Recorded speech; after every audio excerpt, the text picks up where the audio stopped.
Welcome, nerds, to the shout-out shows where I, say thank you for subscribing and following and doing all those things. Also, this is possibly the most positive show yet as far as the viewer mail goes, which is kind of a welcome surprise, honestly.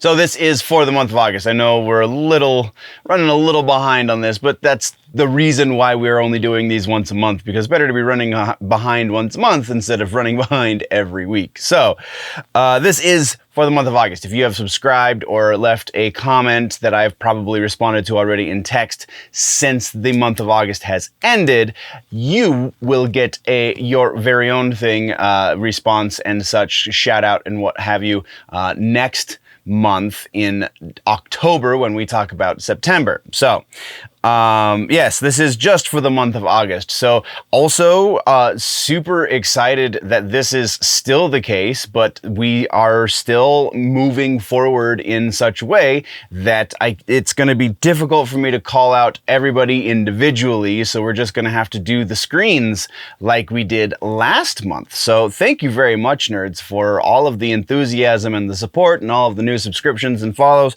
Also, real quick, we should note that our good buddy Nerdagon is going to be handled a little bit differently for the... What does that even mean? I mean, hey, what the hell? Sorry, buddy.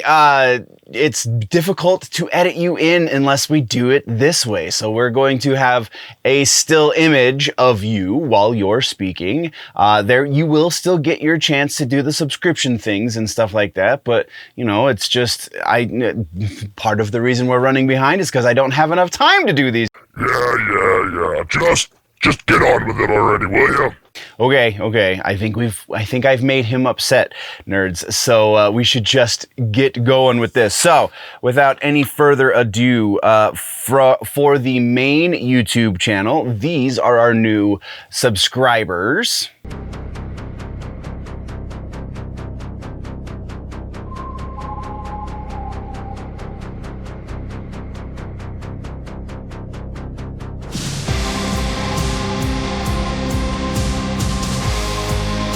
And for the Clips channel, the secondary YouTube channel, which is growing much faster than the main channel these days, probably because, clips are a little easier to watch than an hour plus episode once a week. But either way, I appreciate whichever way you've gone. If you've gone both ways, there is unique content on both channels. It's not just a repeat over on the Clips channel, though that is kind of how it started. Anyway, these are the new subs over on the Clips channel. Data streams flickering, a cyberpunk refrain. Then a beacon emerges, a node shining through. Generally nerdy reveals the verdant view. And the Rumble has been taken off this month, so it's going to get a little bit more recognition when we talk about it in October. But as it stands for the month of August, we're going to roll Rumble and actually Instagram. We got a new follower on Instagram too, because I'm so active on Instagram. It's really interesting because I'm honestly more active on X than I am on anything outside of YouTube and theoretically Rumble. But that one's kind of stagnant, and Instagram is even more, whatever. I'm on all of the platforms, except for, I think, Truth Social, and even there, I might have created one, and I just don't remember. But whatever. These are the other sources that you can interact with me that got new subscribers in the month of August. Beyond the simulacra, through cryptic portals. So thank you very much, nerds. A little caveat to the YouTube stuff. There have been a bit more followers or subscribers, I guess is the language there, than we were able to put up on the screen. So if you did not see your name on that list, I saw the number go up, but I did not see your name come through because you have your settings set to private, which more power to you. But if you're looking for a shout out, some sort of acknowledgement, then the only way you're going to get that is if you leave a comment on a video. So, thank you very much. I respect your privacy if that is why you have your settings set to private, because when you have your settings set to private, I can't see you unless you comment. So comment if you're looking for recognition or you just want to join in the conversation, which would be the better reason to comment. But that's what we got for the acknowledgements. Let's get into the comments and mail, shall we?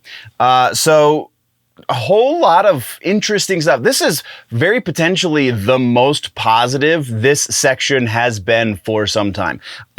There were a couple of negative ones that I left out, but it's because we're going to cover the ground that we would be covering if we were responding to them directly by responding to some of the more positive ones. Generally speaking, though, this month was a pretty positive month as it goes for comments and things. So thank you very much for the community getting together and not being a bunch of jerks. I appreciate that. So our first one comes from one that's a little bit older. It's a short. It's talking about how George Lucas, not even George Lucas can save Star Wars. I think that's super... I don't think that's a really hot take anymore, although I think I did that as a super nerdy hot take.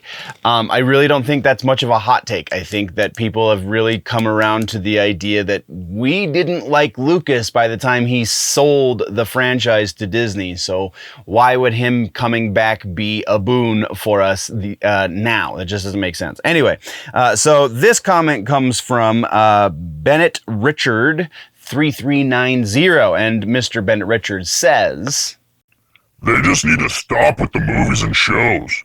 Mando was good, Boba was air, but the new trilogy didn't do it for me, and they aren't really winning fans over with the newer shows being put out. Absolutely must agree. I don't know that they need to stop with the movies and shows. I agree with it didn't really do it for you. It didn't really do much for me either. The first movie, The Force Awakens, it showed a lot of potential, and then The Last Jedi definitely kind of shot that in the foot, and I can't even think. The Rise of Skywalker, there we go. Rise of Skywalker was just a sad attempt to salvage what The Last Jedi already destroyed.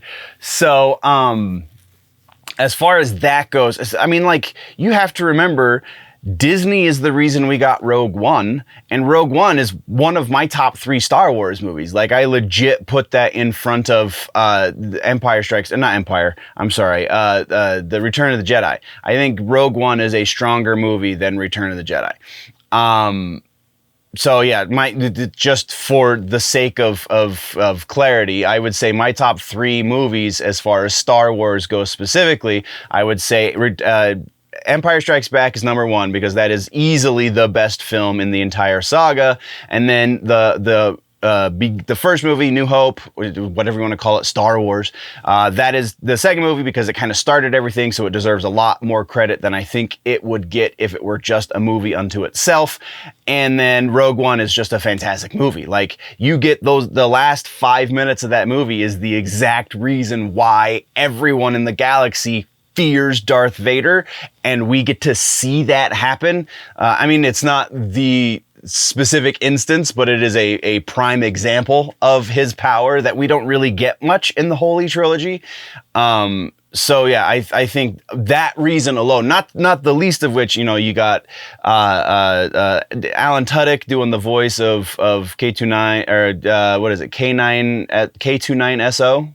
I'm totally blanking on the call numbers for his droid, but yeah, that's fantastic. You have the Force sensitive. I'm really, it's been a minute since I watched it, but I'm gonna brain fart names for characters. You have the Force sensitive dude. You have Forrest Whitaker's crazy ass character. Like, it's just a quality movie, especially when you can put it up next to anything else Disney has made in the Star Wars universe as far as movies go. But I don't think they need to stop. I think that's where I'm going to disagree with you. I think what needs to happen is they need to appreciate the source material better. They need to take what was working in the extended universe before they bought out the franchise and capitalize on that stuff instead of bastardizing that stuff, because they have taken a fair number of elements from the extended universe and then said, oh, that worked, now let's put our own spin on it. Well, that's where everything falls apart, is when Disney puts their own spin on it.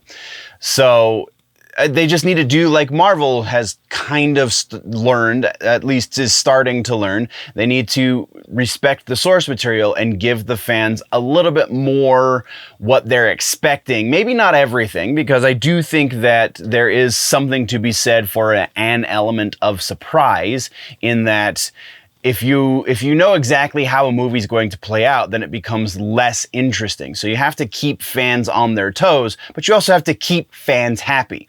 By keeping the existing fan base happy, you can still grow the fan base, but by ignoring the existing fan base, by trying to grow the fan base, you're just killing yourself twice.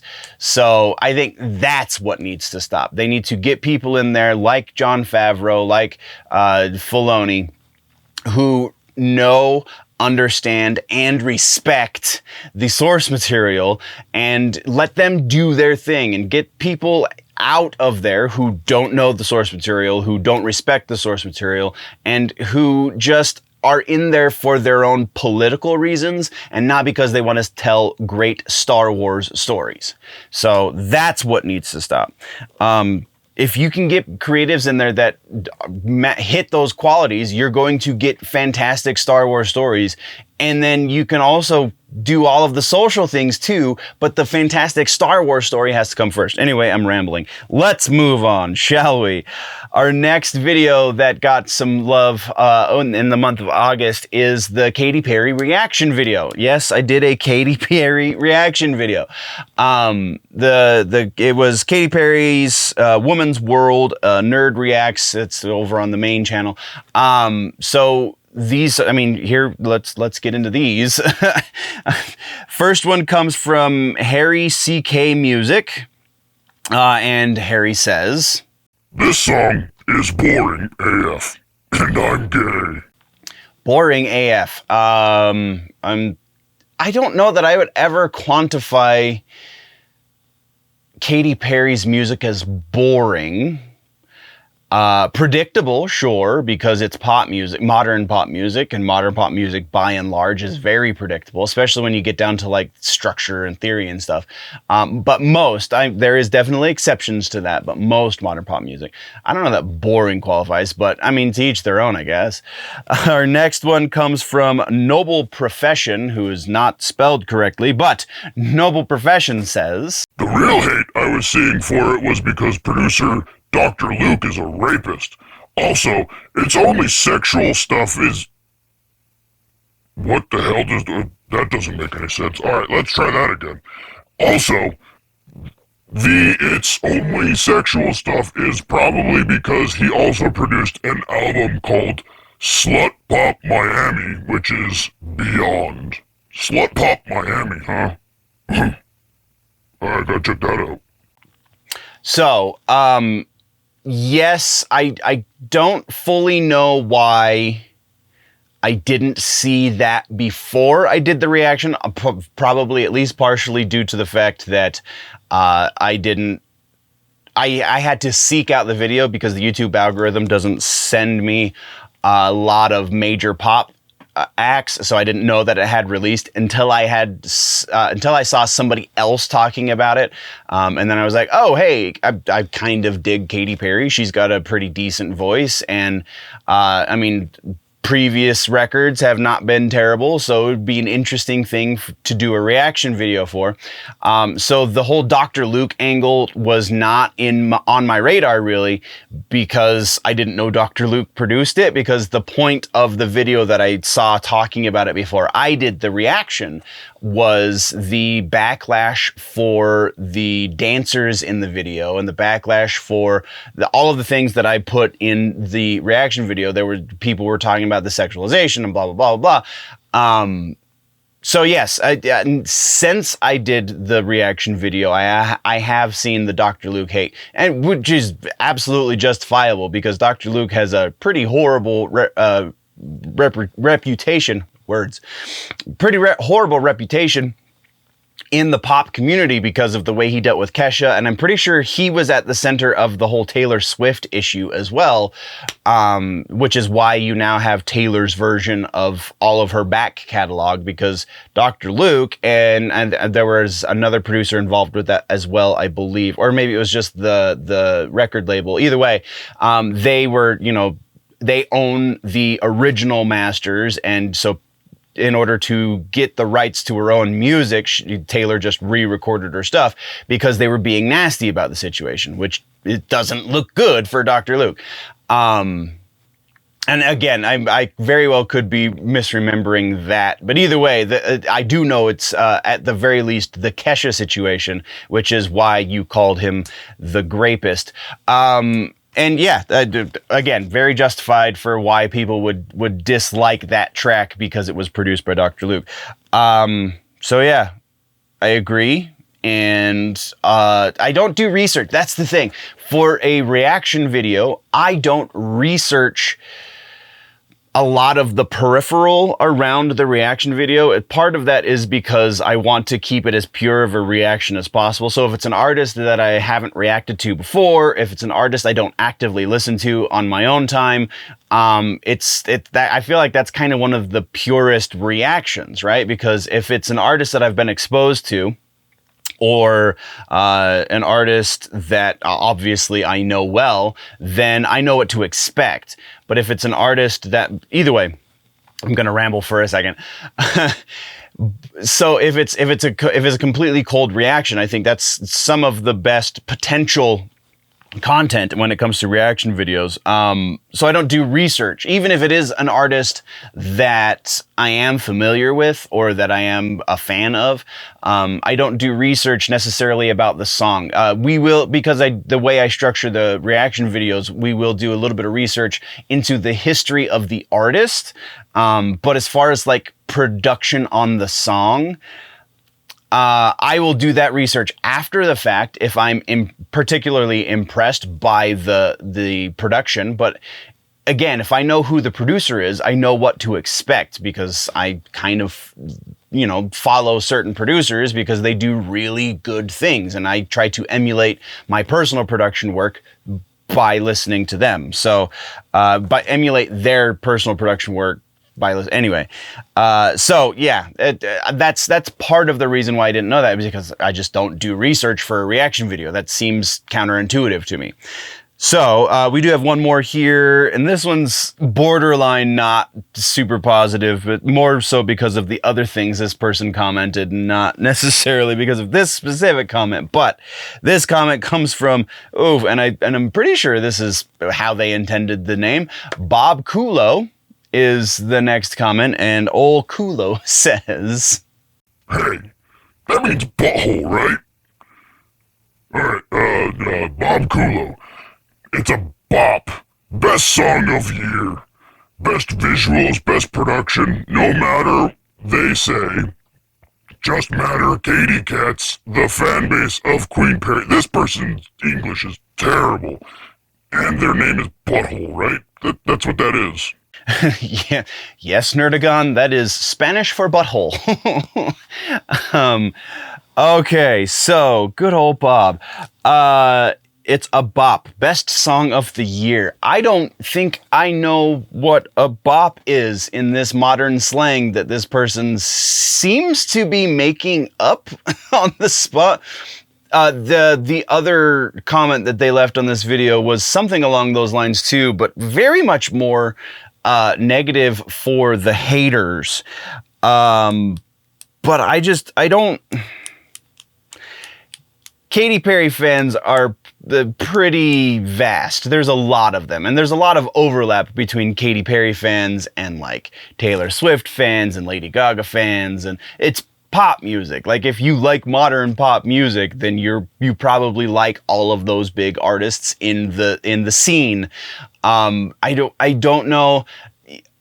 that there was any hate for the song itself outside of the things previously listed already. Dr. Luke and the dancer choice, because it wasn't diverse enough dancer choice, though again, we go into great detail in the actual reaction video, so we're not going to revisit that here, but I don't see why this person feels that they really need to protect Katy Perry. Like, okay, because she doesn't make millions already, so whatever. Yeah, that's...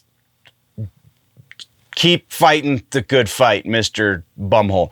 That's what we got for the Katy Perry one, though. Let's move over. The next one comes from another short. Technically, it's one of the quickie reactions that I do in the proper episodes that I then cut out for individual shorts. But this one is the last time we talked about Skinned. The song was for Robert Hansen. This one comes from somebody who has not taken the time to set up their user identity on YouTube, so I'm not gonna necessarily say their username because it's randomly generated numbers, which also makes me question whether or not this is a legitimate comment, but then, like, it doesn't feel like a bot, so we're talking about it. Either way, Nerdagon, take it away. What does this user have to say? User. Ha ha ha. I wouldn't have thought they were edgelordy. I mean, that's kind of their whole shtick. The whole thing about this group is they are trying to be very edgy. The idea that all of their songs are written about a mass murderer or some sort of tragedy is pretty edgelordy. Like, there's no... As from what I've been able to discern, and I very well could be wrong, but from what I've been able to discern about Skinned, there is no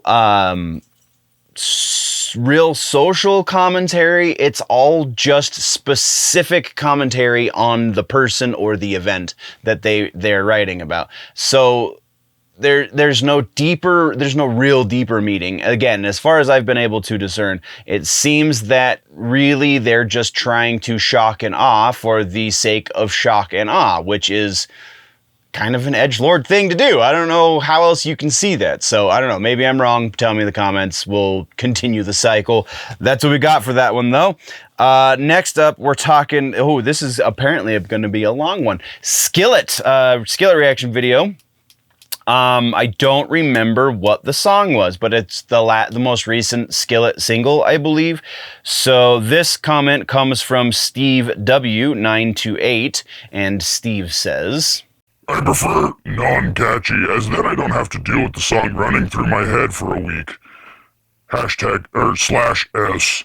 I'll admit, this isn't one of their more complex songs, nor even close to my favorite. It is fun, and I think the video is pretty cool. As for safe, I guess that it is what I appreciate about Skillet in the genre, and why I wasn't into the genre so much before discovering them. I don't really need depressing, edgy, dark lyrics, even if I like the sound a lot of metal, musically. I'm not sure how much Skillet you've listened to, while they certainly have a sound, what bands don't. There is actually a fairly broad range of styles, ballads, anthemic, etc. They're a great band to watch live. Their show is currently second to Rush Presto Tour in my concert-going time. I love their guitar tones, about as good as anyone in my opinion. There is a good amount of complexity to their music writing and thoughtful, positive lyrics. Jen is a pretty good drummer, but to be able to sing like she does while drumming isn't something I've often seen. John Jen's vocal mix is magical, obviously not on this song. Seth doesn't often do long solos, but you can tell he's quite talented with the ones he does, both studio but in concert.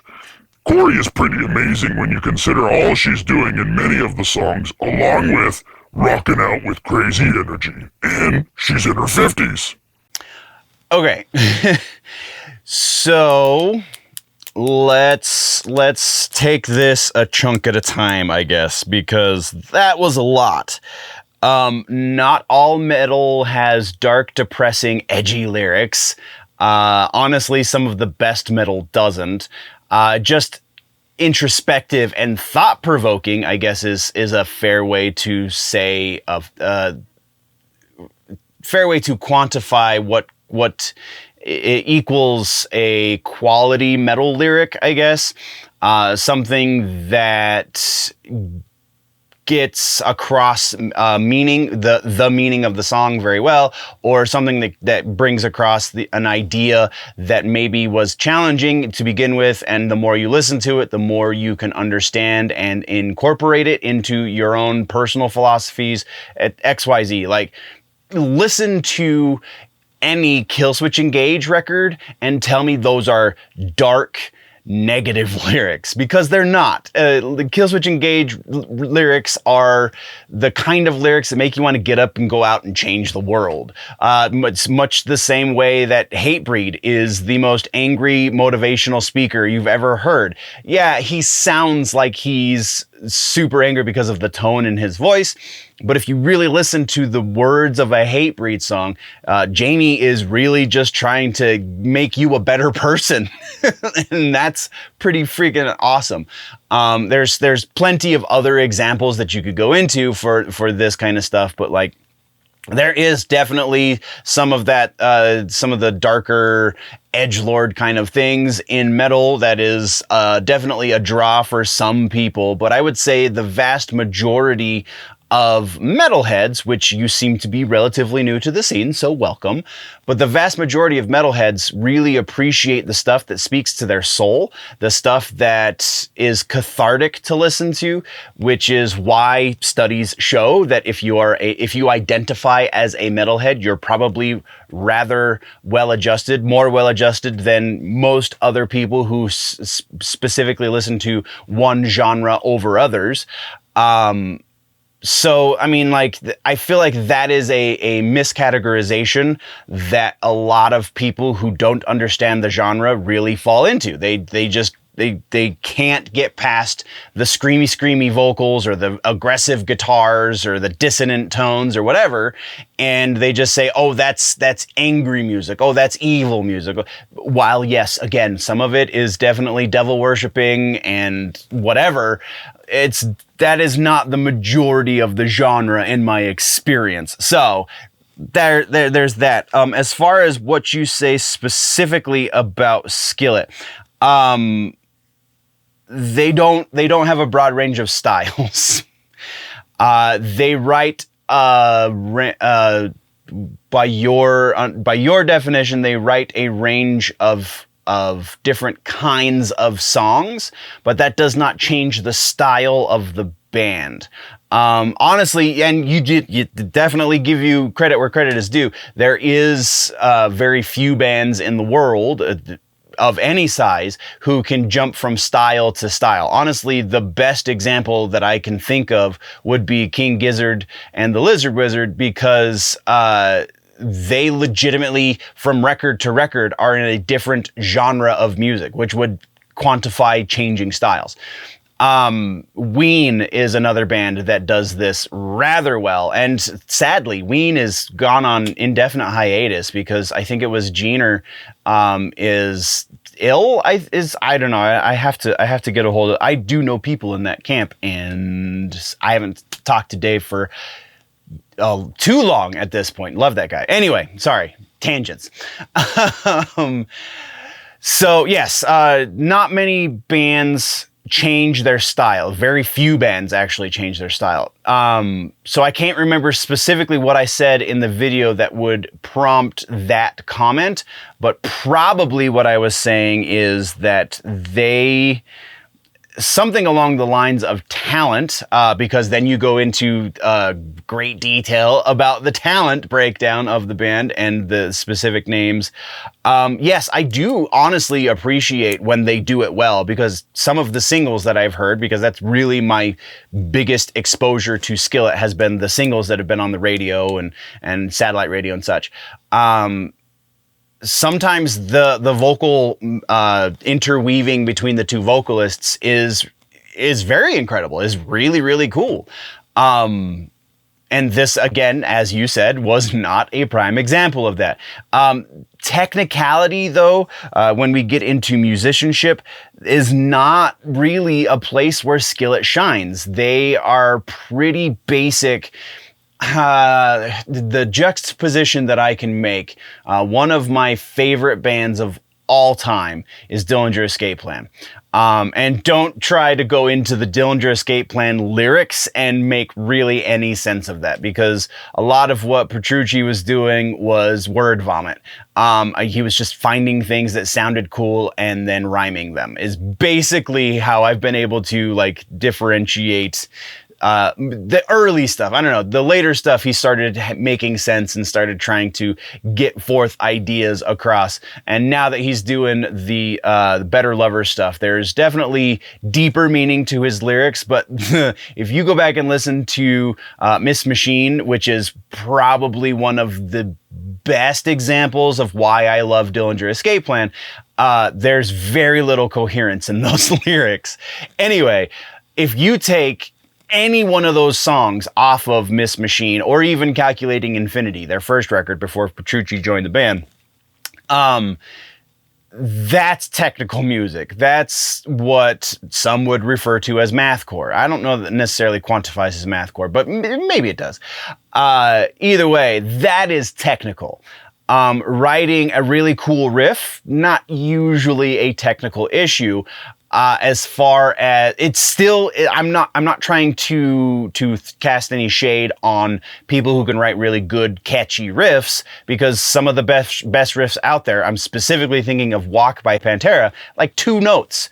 There is no technicality behind playing two notes, but it's still a hell of a good riff. So again, not throwing shade on the simplicity, just talking about how, Skillet generally doesn't keep my attention because their version of simplicity isn't super sonically interesting to me. I don't know. I guess that's kind of where I'm going to leave that one, just because everything else that you say is just reinforcing those two thoughts. So I feel like I've addressed the two thoughts. Let's move right along. We're actually going to skip that one because it's out of order, but let's go next to Murder Dolls short. This was not the record. This was Anniversary Drama. This is when Wednesday 13 and the other former members of the band were arguing over who had the rights to do what with merchandising and re-releasing the record and so on and so forth. So the first record specifically, in the Valley of the Murder Dolls. So yeah, this one comes from El Padre Airbrush. I don't know that I read that name when I was taking these notes, but El Padre says, OMG, those guys are awesome. I wish I could talk to Wednesday and Roman and relive the night when me and those guys stole Rob Zombie's meat and cheese platters from his dressing room and hid them all over the bus, and we all feasted on the bus with Alice Cooper's guitar player, Carrie Killed, Joey and Roman, and Wednesday 13. Those were my buds and always will be. Fuck the stories I could tell you, but I've loved to see them together and blowing all your money on booze instead of food, and I'm getting every chair in the arena, putting them inside Joey's dressing room. I miss you, brother, every day. So apparently Padre was a roadie, sounds like. That's pretty damn cool, man. I really thought with all of those words that there was going to be something more specific about the video, but no, which is fine because the video's about a year or so old at this point, maybe even older. Again, must absolutely agree. Absolutely miss Joey Jordison on a regular basis. I don't know if I think about him daily, but I do think about the fact that the music world is much less vibrant because of his absence. So the fact that you got to meet the man is pretty incredible, and apparently got to get into some hijinks with the band in general. That's damn awesome. I don't know what else to say. Congratulations, I guess. Keep associating with good music, and we're going to move on. From there, we have reacting to Kim Dracula, Death Before Designer. This was... I found Kim Dracula because of the Jonathan Davis spot on his most recent record, and like that single release, and I went, oh my god, who the hell is this Kim Dracula person? There were a couple other singles off the record that had already been released before the record came out, and then he had older material. This is from the older material, which was not what I was expecting based on what I had heard from the new record. So that, with that context, this comment comes from Joe, you what mate. Okay.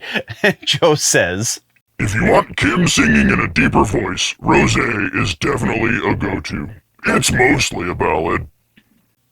Yeah, he's got such an incredibly unique voice, like very, very wide range of things that he can do with it. So yeah, I will have to check that out. I apologize that I have not yet, but to hear Kim Dracula sing a ballad, and I love how at the end of the comment you say it's mostly a ballad. The other thing I really appreciate about at least the newer stuff from Kim Dracula is the very ADHD levels of musical performance, because he doesn't really stick inside of one type of song for very long. He does the I can't even, what is that, trap metal? He does kind of a trap metal thing, and then a black metal thing, and then a death metal thing inside of a verse, and then he goes into like a weird jazz chorus, and then like, yeah, it's pretty bonkers. So yeah, I totally dig that, and I will absolutely put that on my things to listen to. Let's move right along though. Next, we're talking about comic book section from, I believe it was even a couple weeks old at the time that this comment was made. The name of the video, which you can find on the Clips channel, which I believe is where these shows go. The name of the video is Everything Ends, and this comment comes from Pat2430, and Pat says, this new X-Men stuff sounds awful, LOL.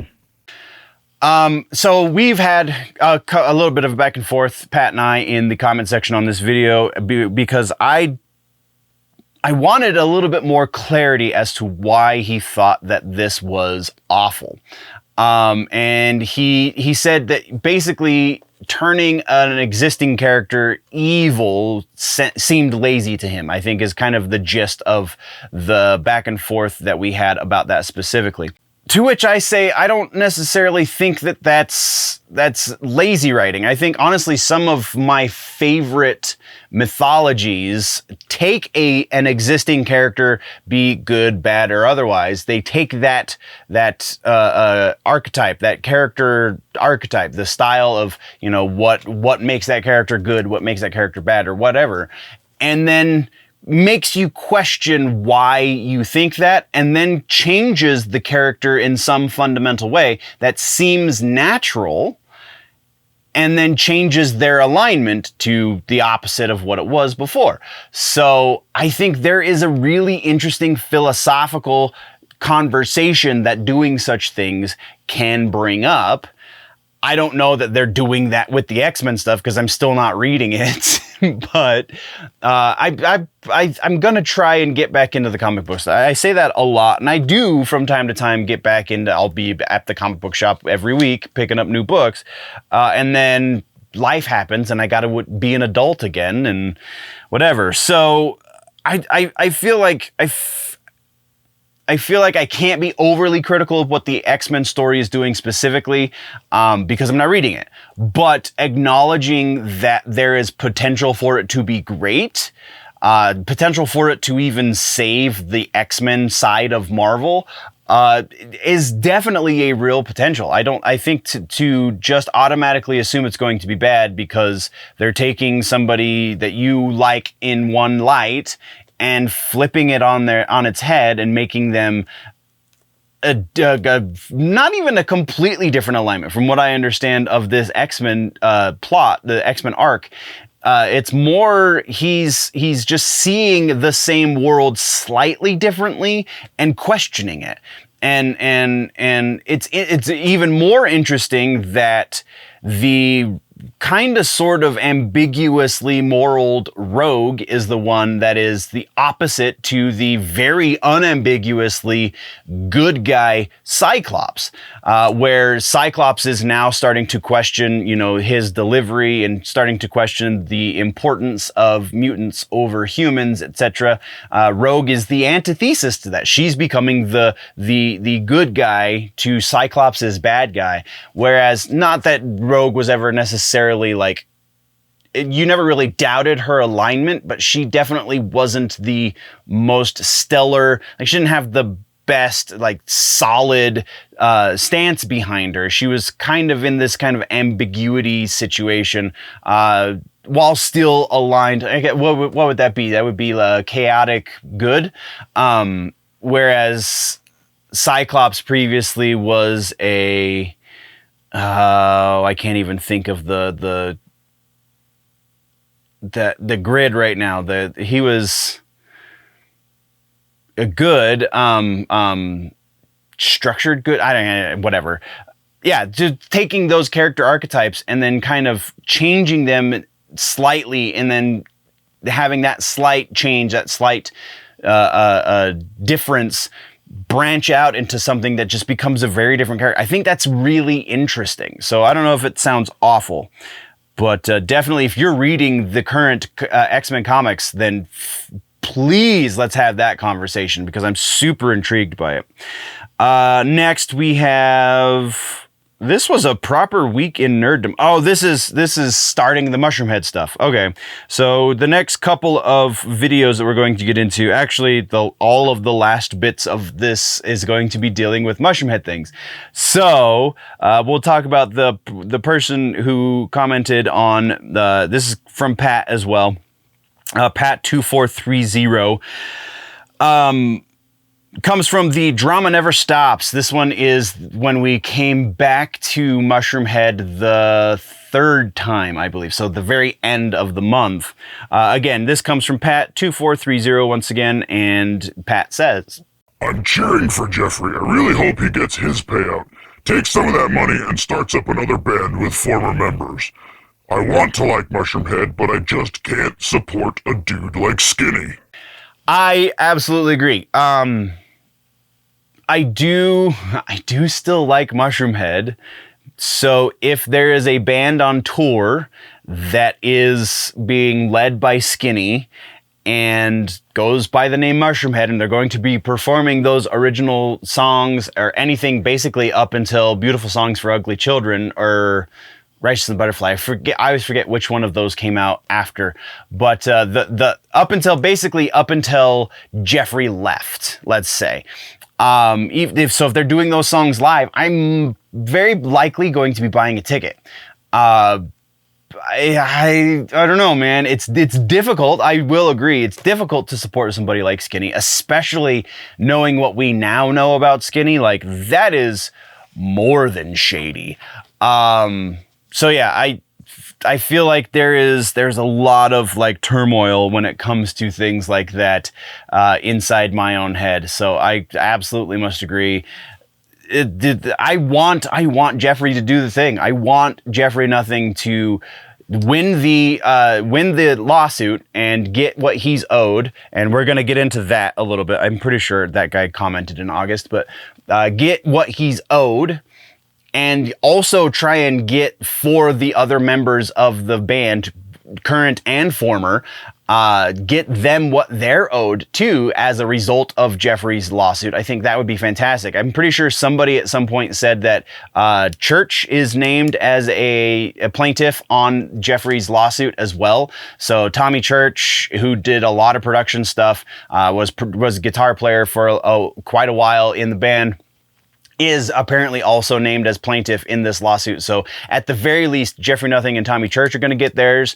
I would venture that Waylon will get in on it, and J-Man, and I would hope that Venus and Schmatz and all the guys from the original lineup are also going to be in on it too, but that definitely remains to be seen. I've not been able to get my hands on any of the court filings. I haven't honestly been able to even attempt to yet, but it is on my list of things to do as it is an ongoing situation. So yeah, agreed. Next on the list, this one is from the video, another Mushroomhead update. This one comes from Christopher 2112, and Mystifer says, I'd love to hear more Dear Departed and Wormwood stuff. I don't think I know Departed and Wormwood. Is that if those are the Jeffrey Nothing projects, if those are Jeffrey Nothing projects, then that's not what he's working on. He is, from what I know and from what I have, when I am able to tell you, because I know a little bit more than what I'm able to tell you, at the request of Mr. Nothing. But from what I can say is that he is still working on writing music. Mostly he's working on writing music for his solo project, which put out a pretty decent record right after he left the band. And I haven't heard much from them since, though he does say that they are still working on he is working on music for that. He and Tommy, because Tommy did a lot of the music for that record. Which, if you go listen to it, I can't think of the name of the record off the top of my head right now, but it's absolutely worth a listen to, especially if you're a big Mushroomhead fan. This sounds like the more aggressive sides of Mushroomhead on a record. Yeah, it's really good. Anyway, sorry, I totally just forgot. Oh yeah, Departed and Wormwood. Waylon also is working on something new, so maybe that was one of Waylon's projects. I've been told that the Waylon stuff, since he's left Mushroomhead, is also quite good. I haven't listened to it yet, so take with that what you will. But we have another one from this one, and this one comes from The End is Man 392. And The End says, Mushroomhead is dead. Steve Felton is just greedy, and he will get what's coming to him. I say give the band back to its rightful owner, and that is Jeffrey Nothing. He started it and is the sole founding member. Skinny was just a hired drummer. He should change his stage name to Scoliosis, cause he's the old man is getting crippled.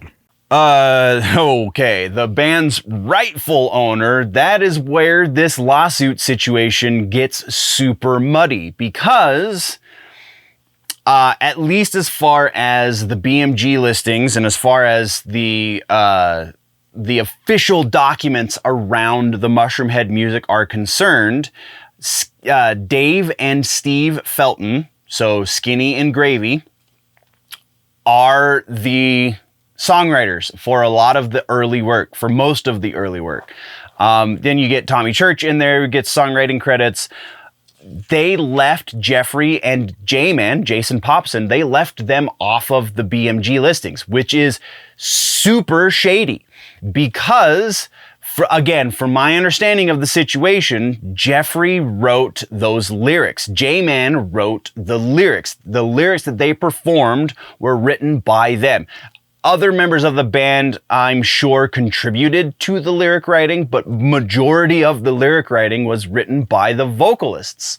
That was their role in the band. So to have them left off of the BMG credits, to have them not be getting the royalties that they're owed for being writers and performers on this music is garbage, is absolutely bad.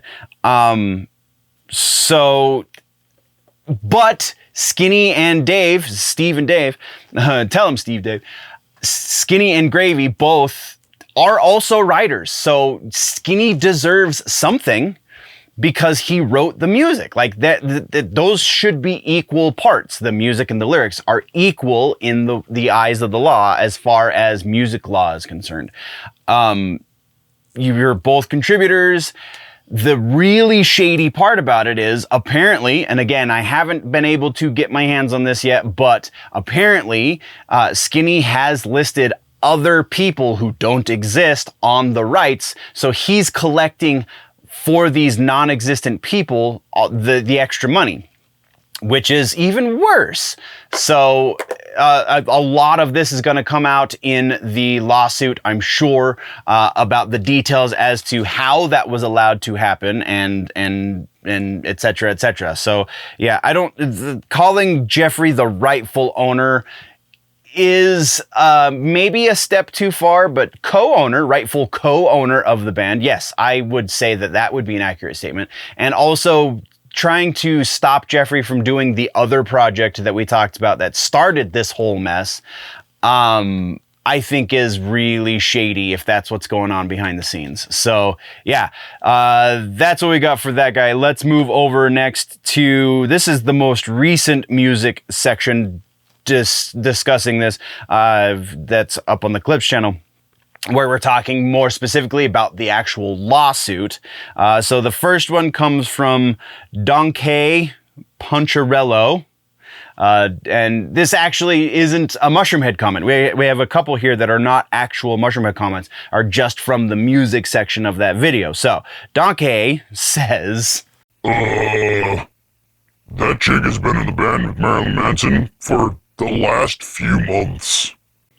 Yes, I know that Reba has been playing with Manson. By the time when you made the comment on the video, she had been with him for a couple of months. I realized that as we were talking about it in that video to begin with, and I'm pretty sure I made the comment of, I don't know how this has happened without it hitting my radar, but apparently this is a thing, and I just wanted to bring light to it because for people who are fans of Manson, but maybe don't know Code Orange or vice versa, I think that is a really cool combination of artists. Reba does some of my favorite stuff with Code Orange.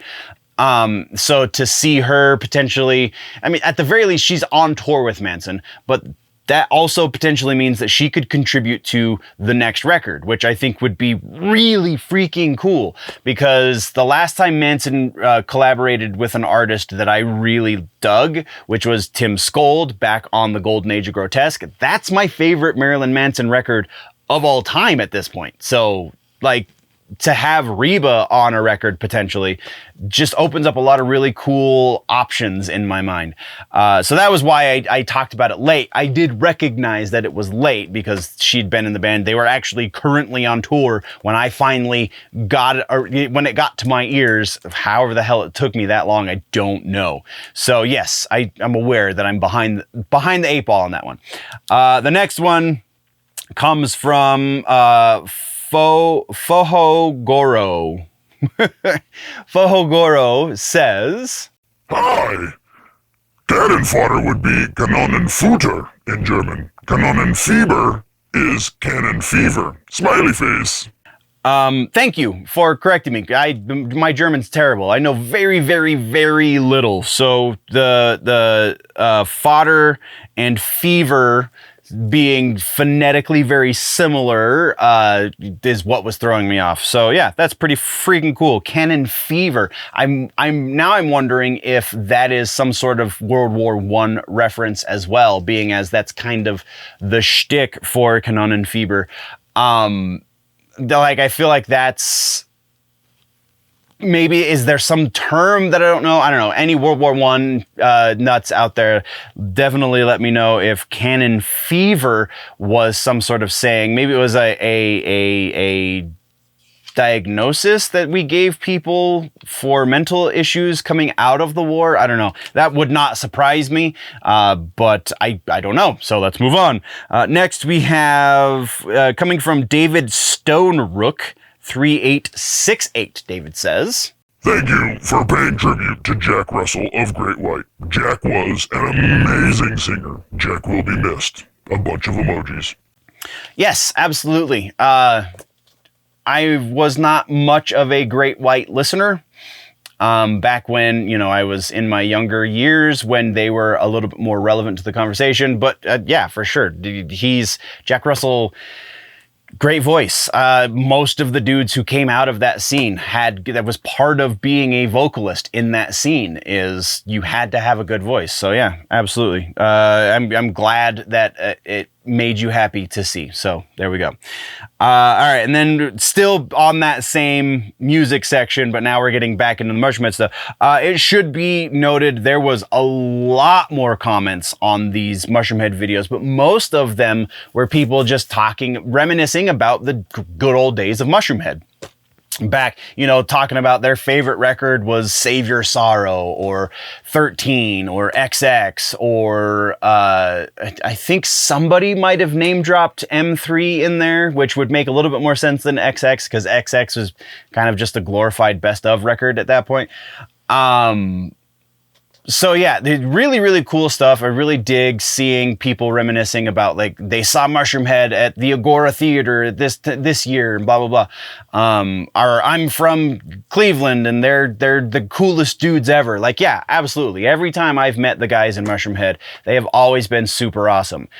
Very interesting to note though is I've never actually met Skinny. I met Gravy. Gravy is a cool cat. Somebody also in the comments section and this was within the last week or so, so it's gonna go up probably on next month's episode, but somebody tried getting me a gotcha because Gravy doesn't drink. Gravy is sober.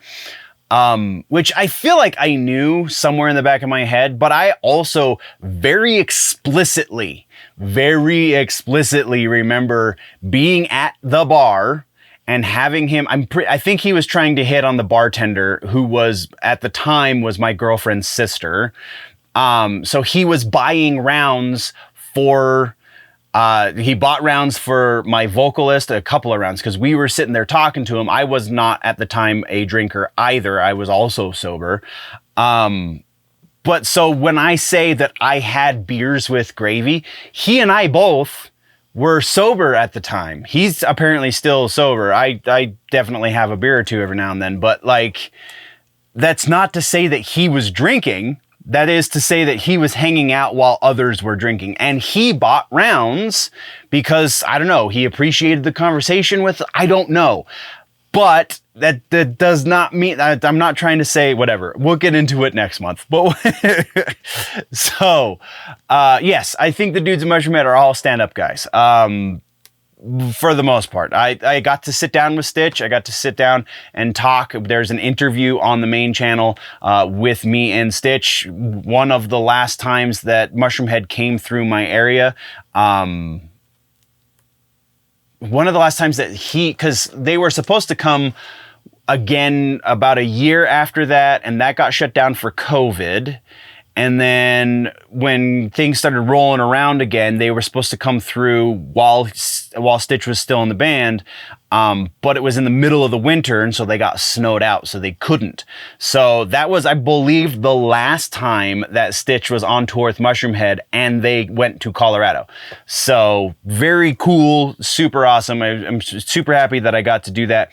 Though I feel like there is a little bit of trepidation to just call him straight up cool, because it sounds like, and again, I'm not there, I'm not part of the situation, but from what I've heard from people who are part of the situation, it sounds like Stitch is kind of on the side of Team Skinny, at least as far as how it comes to the way they're dealing with Jeffrey Nothing.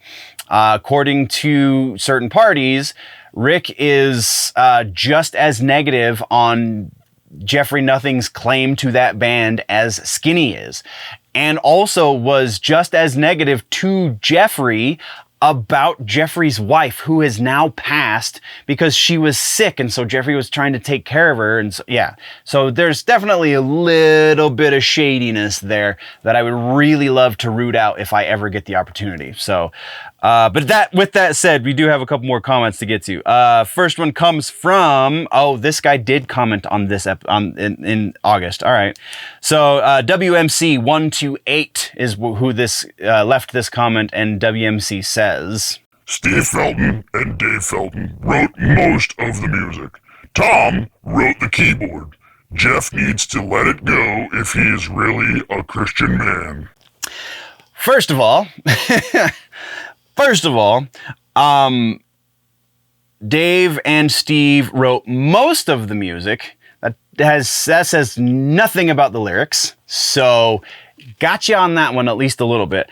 Second of all, Jeff needs to let it go if he is really a Christian man.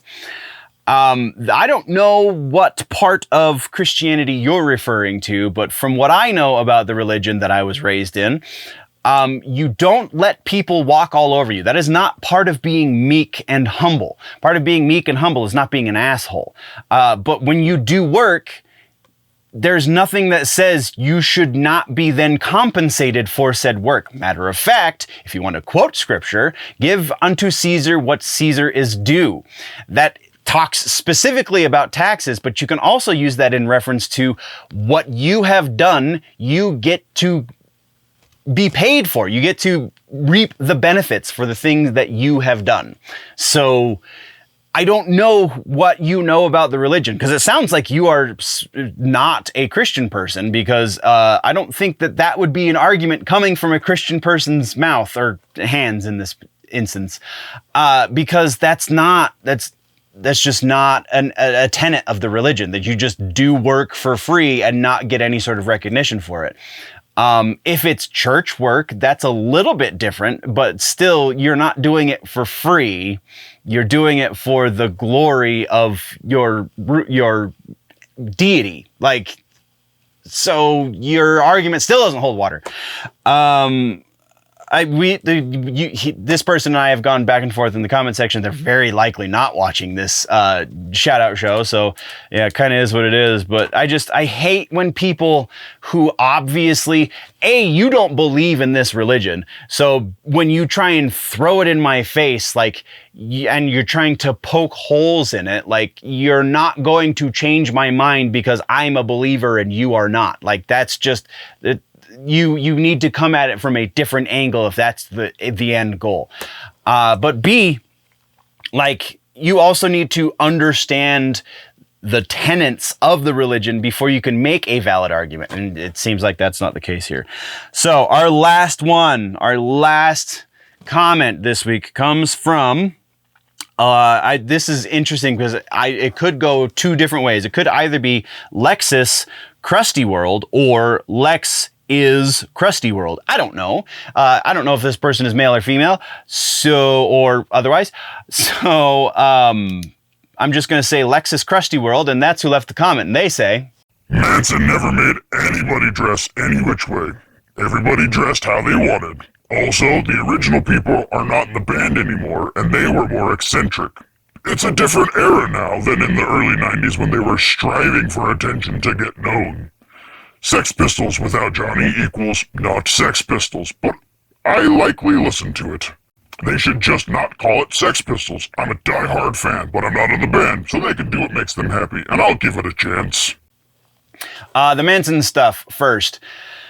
I am fairly certain, I kind of vicariously at this point, because it's been a while since I've been associated with people in this camp, but I've kind of been around one of, I'm sorry, I'm covering up the microphone. I have definitely been around one of Marilyn Manson's assistants. I know the guy. He's a former assistant, has been a former assistant for a number of years at this point, but was an assistant around about the time you're talking about, the late 90s. And early 2000s, I think, is probably a little bit more accurate. It was right about 2003, I think, is when he worked for him.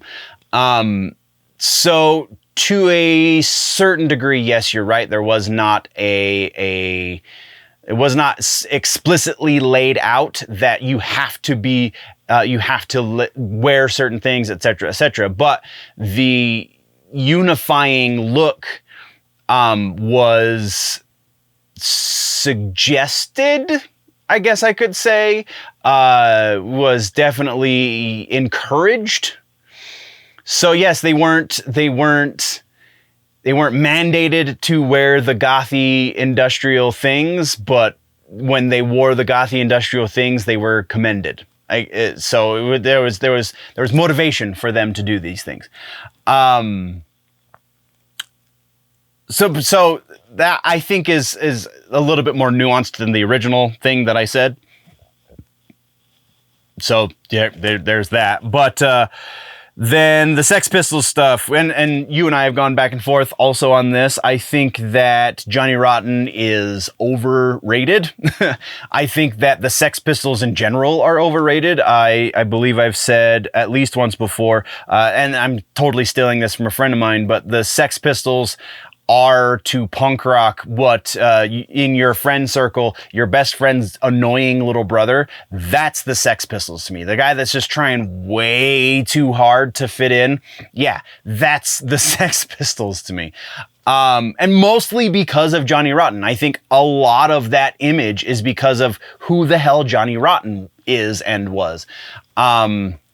You mentioned in here, or that might have been actually in some of our back and forth, Sid Vicious and that whole situation. I think Sid is oh God, Sid is a whole thing unto himself. But my biggest issue with the band The Sex Pistols, because the music is catchy enough, but they're a boy band. They were manufactured. It was manufactured punk rock before punk rock was even really a thing. They were put together by a manager who then marketed them to record labels. And the fact that Johnny Rotten was this big douchebag was kind of a marketing ploy. So the fact that Johnny Rotten is still this big douchebag is more just him perpetuating the character that he created in the was it like 75, I think, when they were put together, 77, something like that. And I'm very much not remembering that date, so I could very well be wrong with the dating, but it was the 70s, and it was like they were manufactured. So that also kind of sticks under my craw. Like, yes, the Ramones are kind of the early prototype for what became like pop punk and the more brighter punk rock things, but also the Ramones gave us hardcore. So I think there's a lot more legitimacy there because those guys created their shtick on their own, found a manager who then would market them to do shows and get record deals and that kind of thing, instead of a manager saying, oh, this is a genre that people are starting to get into. I'm going to put people together to fit the genre. That just seems so fake.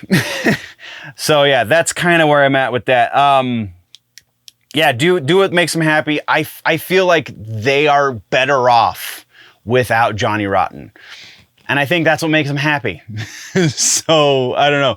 But again, I said it in the comments, and I will say it here in the video as well. I absolutely appreciate your enthusiasm. I think it's really awesome that you are A, so enthusiastic about the music, but also B, very willing to try and listen to things. Because when I said, just listen to God Save the King, which is the live version that they did, that the Sex Pistols did, with this reunion show, and now they're going on tour with this. But God Save the King, because they changed the lyric, because the Queen is dead and now they have a king. I think that is one of the better performances of that song by that band that I've ever seen. And I've been aware of and listening to the Sex Pistols since I was in elementary school, I would venture. So yeah, it's been a long time. So yes, there we go, nerds. That is what we have for the shout out show. It was a little bit longer than I was anticipating, but yeah, I appreciate your faces either way. Thank you for sticking around. Thank you very much to Nerdagon, my little buddy. I will try next month to get a proper edit in for you, sir. Yeah, I'll believe it when I see it. You jerk. Sorry, man.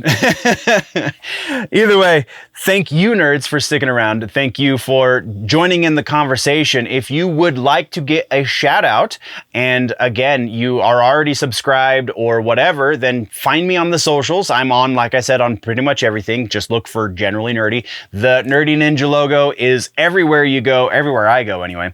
And leave comments on videos. You can, hit me up on socials and we can have those conversations. And if it's something that I think is relevant to the overall conversation, it'll find its way in here as well. So thank you very much, nerds. We will see you in the next one. Before we go, always remember that if it's generally nerdy, it's probably here, and I'm going to shout you out.